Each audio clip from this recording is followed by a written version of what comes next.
Assalamu alaikum warahmatullah. Ina son zan ɗan yi magana ne kaɗan akan lamarin Adamu Zango da Rarara. To cikin girmamawa, Baba Ado, ka san ina girmama ka, tsakanina da kai akwai kunya, akwai mutuntawa, akwai girmamawa, ni da kai muna respecting ɗin juna sosai. Daidai gwargwado akwai kyakkyawar alaƙa tsakanina da kai. Ciyaman Rarara ba sai na ce komai akan shi ba. Shi a zahiri alaƙata take da shi. To gaskiya ni ban saba shigar masa rigima, kuma yanzu ma ba shigar masa zan yi ba.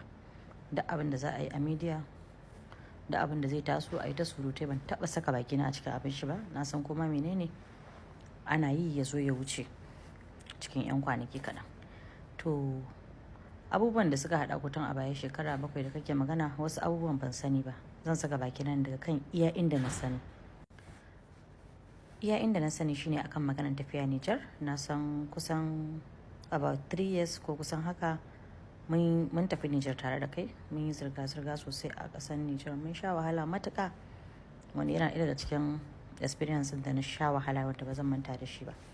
So na san wannan. So ina da abin cewa a kai. Saboda na ga lamarin maganan kuɗi da kai ka ce an ba da miliyan 180 na sefa. Wasu daga cikin 'yan ƙasa na Nijar suna ƙorafi a kai. Suna ganin kamar ana zaluntar su, ana ɗaukan haƙƙinsu, ana baiwa mutane waɗanda ma ba 'yan ƙasa ba. Wanda wannan dalilin ne yasa nake son tufa albarkacin bakina a kai.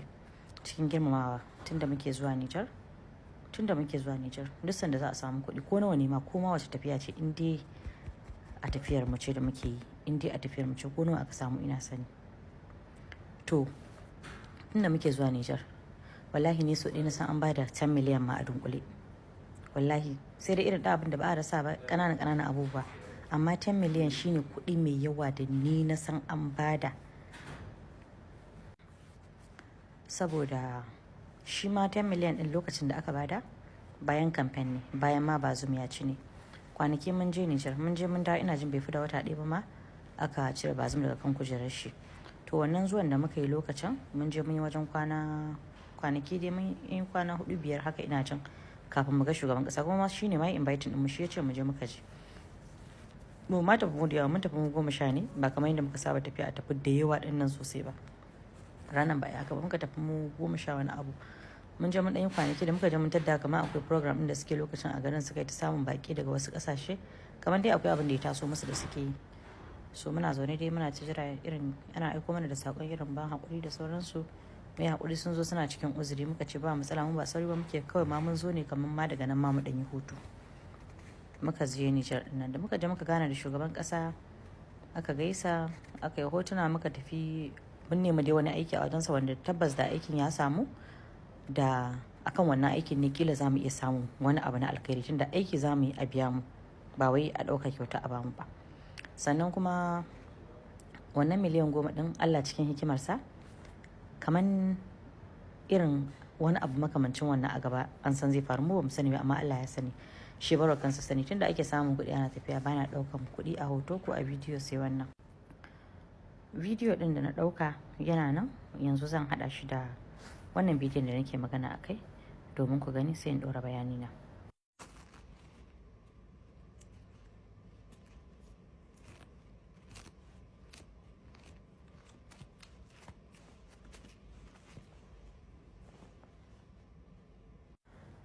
To dai gashi nan, kamar da basasan da aka kawo kuɗin a jikin hoton kuɗin, akwai date, akwai time a jiki, wanda wannan ba zan taɓa iya canja shi ba. Sannan kuma ga hoton nan da muka yi da shugaban ƙasa, za ku ga kayan ne a jikina. Sannan kuma ina kirga kuɗin da hannuna, still dai kayan ne a jikina. Duka rana ɗaya hakan ya faru. A wannan lokacin, a wannan tafiyar tamu Nijar, a wannan zaman da muka yi, mun zauna a Radisson Blu. Mun kashe kuɗi daga hotel zuwa abinci zuwa man da muka sha, wallahi ina jin zai kusa kamar 7 miliyan haka kofi. Saboda lokacin ma ni na rinka ɗaukan kuɗi a account ɗinmu, ina turawa, ina transfer ma 'yan garin, sai su kawo mana sefa sai mu biya. Abin da ya sa mu biya na kwanakin duka ba, sai muke biya kullum, muke biyan na kwana ɗaya. Saboda muna ganin kamar ko da yaushe za mu iya tafiya, yau ne gobe ne tura kuɗi kaza, a zo a biya kuɗin ɗaki, gobe ma za mu sake zama mu ƙara kiransu, mu ƙara tura kuɗi, mu karɓi sefa mu biya kuɗin ɗaki. Haka muka rinƙe, saboda katunan mu yaƙi da kanmu. Katunan Najeriya ne, don ba mu da wannan katin dola a hannunmu da kanmu lokacin. so aka yi haka mun kashe wajen kusan 7 million plus ina ga. To kaga wannan 10 million din ma bai ma wani replacing din kuɗin da muka kashe ba. Abin da yasa na faɗa haka shine da muka dawo muka sallami sauran mu kuma manyan muka haƙura. Wallahi da za a sallama ma ragowar mutane da aka tafi da su sai da ma muka sake ɗaukan kuɗi a aljihun muka cika muka sallame su. To yanayin abu da yawa tunda muke zuwa din a baya din ma kuɗi kaɗan kaɗan ne, kuɗi kaɗan kaɗan da dama shi ko da yaushe cewa mai idan ya ɗauko ɗan takararsa yana tallan shi bai damu da sai a rinka bashi kuɗi ba. Kawai in ya ce wane yake to yakan tsaya akan wannan wanan, amma wala Allah daga baya idan an ci yana da wata bukata ko wata alfarma da yake nema ko wani taimako da yake nema a yi ma wani ko a mishi zai iya zuwa da bukatarsa wanda za a tsaya a saurare shi akai. To na san yakan yi haka, shi yasa da yace na yin Bazum ya tsaya kai da fata yake. Sannan irin zaman da muka yi da Bazum muka yi hira aka yi maganganu a irin yanda yake nuna mana shi dan kishin kasa ne, kamar irin bana tunanin Bazum zai iya daukan sefa ko 50,000 ma ya bada ni a ganin da na masa. As far as ba aiki aka masa kamar yadda nake tunanin za mu masa aiki ya biya mu ba, kaga wannan kuma biya akai.